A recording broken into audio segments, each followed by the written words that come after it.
What's going on, FA Nation? Jon Impemba here, bringing you my top 5 fantasy football quarterbacks here. If you missed the first half, go check out my top 12 video where I rank QBs 12 through 6 to get us here to the top 5. My number 5 quarterback, we have Kyler Murray of the Arizona Cardinals. This is a big mover on my board. This is sort of a flag plant for me. I see him ranked anywhere from QB 10 to QB 8 right now, depending on the platform. But I got him as my QB 5.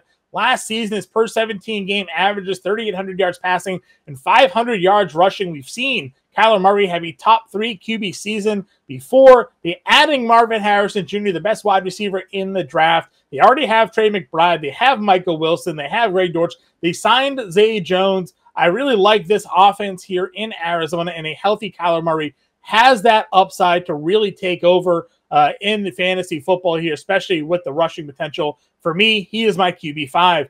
QB 4 is Patrick Mahomes. Last season, Mahomes only had 27 passing touchdowns. He was visibly frustrated often with his receiver group.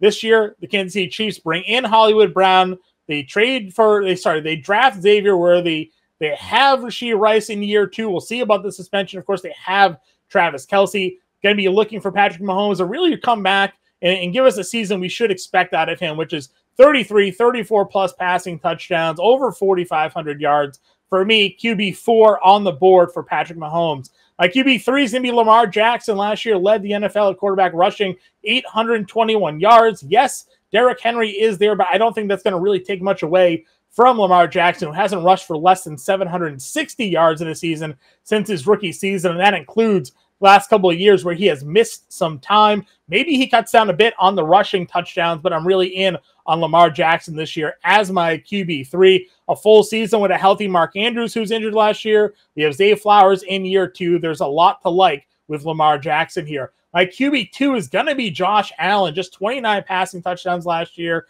He did have the 15 rushing touchdowns, which fueled his QB 1 season. But go look at the wide receiver room this year. Curtis Samuel, Dalton Kincaid, and Keon Coleman are figuring to be the top 3 pass catchers. There's no more Stephon Diggs. He threw a bunch of interceptions last year. I'm really just curious to see if he can keep up the passing numbers to keep him as a top overall quarterback. The rushing upside alone is having me at least lock him in as QB2, but I could see him fall down as far as QB4 here. But again, just the amount of rushing upside and touchdown upside that he has, I'm keeping him in as my QB2. My QB1 is going to be Jaylen Herz. He was QB3 2 years ago. He was QB2 last year. Going to be the QB1 for me this year. Not concerned about Saquon Barkley taking away any of the rushing upside. He's ran for 10 or more rushing touchdowns in each of the last 3 seasons. The tush-push play is still legal. He's got great receiving weapons in A.J. Brown, Devonta Smith, and Dallas Goedert here. Really looking for Jaylen Herz to take that next step forward. Yes, the 15 interceptions were concerning last year. I think he'll be able to improve upon that this year, maybe even give us a few more passing touchdowns on some big plays here. So my top 5 QBs right there. Jaylen Herz, my number 1 QB on the board. Make sure you check out the FantasyAlarm draft guide right now, or go all pro and get that draft guide for free. FantasyAlarm.com/win. Promo code Let's Go gets that first month for less than $20. So make sure you check that out today. Go get everybody the draft guide right now. Become a member of the family, and let's dominate.